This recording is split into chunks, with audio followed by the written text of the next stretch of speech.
सपना के महल बनावे, मन सपना के महल बनावे, दुनिया ढेला चलावे, जिंदगिया के खेला समझ में न आवे, जिंदगिया के खेला समझ में न आवे।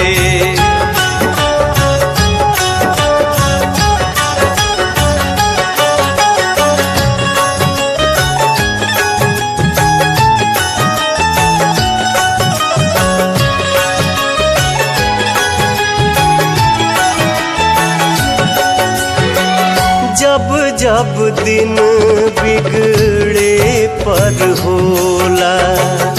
केहू रोक न पावे,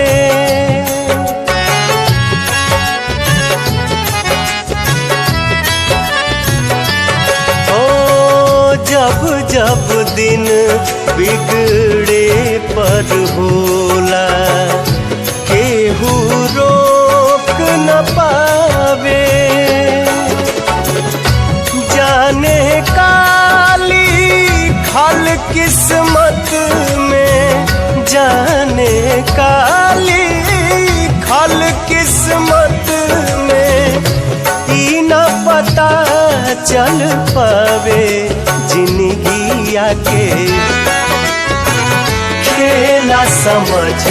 में न आवे, जिंदगिया के खेला समझ में न आवे।